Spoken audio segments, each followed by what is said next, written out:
नमस्कार श्रोते हो, रेडिओ जयंतच्या आनंदी कट्ट्यावर मी अनुराधा आपण सर्वांचं मनपूर्वक स्वागत करते. श्रोते हो, आजच्या आनंदी कट्ट्यावर मी तुमच्याशी बोलणार आहे पोमोडोरो विषयी. काय आहे हे पोमोडोरो जाणून घेऊया आजच्या आनंदी कट्ट्यावरून. पोमोडोरो हा शब्द ऐकल्यानंतर तुमचेही कान टवकारले की नाही? काय आहे हे ऐकण्यासाठी मन आतुर झालं की नाही? तर हा पोमोडोरो म्हणजे नेमकं काय ते बघूया. वेळेचे सुटसुटीत भाग करायचे म्हणजे टाईम इंटरव्हल करायचा, टाईम बॉक्सिंग, हे या पद्धतीचे की पॉईंट्स आहेत. आता बघूया ही पोमोडोरो पद्धत अवलंबवायची कशी. आता ही जर पद्धत तुम्ही अगदी आत्तापासून म्हणजे माझं बोलणं संपल्यानंतर लगेचच वापरायला सुरुवात केली, अवलंबवायला सुरुवात केली तर चक्क तुम्हाला 2 तासात त्याचा फरक दिसेल.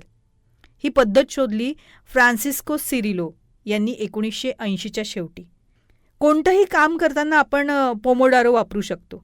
मग ते पुस्तक वाचणं असो, व्यायाम करणं असो, अभ्यास करणं असो, टी व्ही पाहणं असो, मोबाईल वापरणं असो, या सगळ्यांमध्ये आपल्याला पोमोडोरो पद्धत अवलंबता येते. आता ही वापरायची कशी ते याची पायरी क्रमांक 1 असा आहे की सगळ्यात आधी आपल्या मनामध्ये मी हे करू शकते, मी हे करू शकतो असा आत्मविश्वास जागवायला हवा. तो आपल्या आपणच दृढ निश्चय करायला हवा, आपल्या आपणच. आणि बरोबर एक घड्याळ आणि कागदसुद्धा घ्यायला हवा आहे. आता या घड्याळात 0 किंवा सुरुवात म्हणून काहीतरी निवडायचे. पुढचे 25 मिनिटं स्वतःशी निर्धार करायचे की काहीही हो, कितीही गोंधळ होऊ दे, मी पुढची 25 मिनिटं माझं ठरवलेलं काम करेल, बाकी काही करणार नाही. काम करायला सुरुवात करा. मनाला सांगा जग इकडचं तिकडे होऊन जाऊ दे, मला काही देणं घेणं नाही आहे, पुढचे 25 मिनिटं मी माझं ठरवलेलं कामच करणार. मनात सुरुवातीला खूप गोंधळ होईल, होऊ द्या. मोबाईल बघायची इच्छा होईल, होऊ द्या. जे काही तुमच्याबरोबर होईल ते होऊ द्या, पण 25 मिनिटं तुम्ही तुमच्या निर्णयावर स्टक राहा. स्वतःला सांगा मी जे करेल ते ह्या 25 मिनिटाच्या नंतर करेल, आता नाही. आता 25 मिनिटं झाली म्हणजे तुमचा एक पोमोडोरो पूर्ण झाला. आता पुढची 5 मिनिटं ब्रेक घ्या. हलकं फुलकं काम करा, जसं खिडकी बाहेर बघून घ्या, पाणी पिऊन घ्या, 5 मिनिटं मोबाईल बघून घ्या, गाणं ऐकून घ्या, मानेचा हाताचा थोडासा व्यायाम करा आणि त्या एका लहान कागदावर टिक करा की एक पोमोडोरो कंप्लीट झाला. आता पुन्हा नव्यानं पोमोडोरो सुरुवात करा.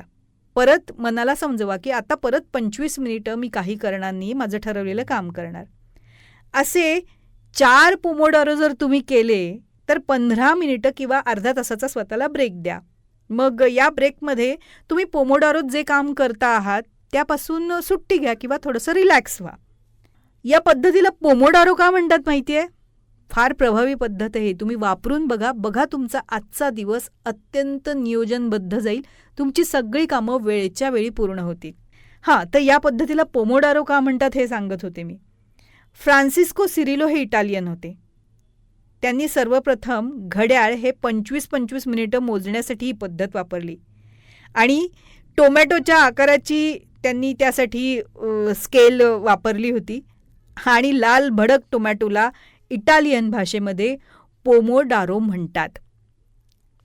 म्हणून या पद्धतीला पोमोडोरो असं म्हणतात. श्रोते हो, आपलं मन खूप चंचल आहे. एखादी गोष्ट सुरुवात केल्यानंतर ती गोष्ट करण्यामध्ये सातत्य आपलं राहणं हे फार गरजेचं आहे. आपण जे काम हाती घेतो उत्साहानं, त्याच्यात ते काम संपेपर्यंत उत्साह टिकतोच असं नाही. तेव्हा तो उत्साह ते काम संपेपर्यंत टिकावा यासाठी ही पद्धत अत्यंत उपयुक्त आहे. आणि याचा सगळ्यात महत्त्वाचा फायदा म्हणजे काय? आपली एकाग्रता वाढते आणि एफिशियन्सीसुद्धा. आणि कामं योग्य वेळी योग्य पद्धतीनं पूर्ण झाली तर एक वर्क सॅटिस्फॅक्शन जे आपल्याला मिळणार आहे त्याचा आनंद आपल्याला मिळेल आणि आपला दिवस मजेत जाईल. करून तर बघा. तेव्हा श्रोते हो, हा होता आनंदी कट्ट्यावरचा आजचा सुंदर विचार. तुम्हाला तो कसा वाटला याविषयीची तुमची कमेंट बॉक्समध्ये नक्की लिहा. आणि त्याचबरोबर रेडिओ जयंतचे दर्जेदार कार्यक्रम ऐकण्यासाठी रेडिओ जयंत लाईक करा, शेअर करा आणि सबस्क्राईब करा.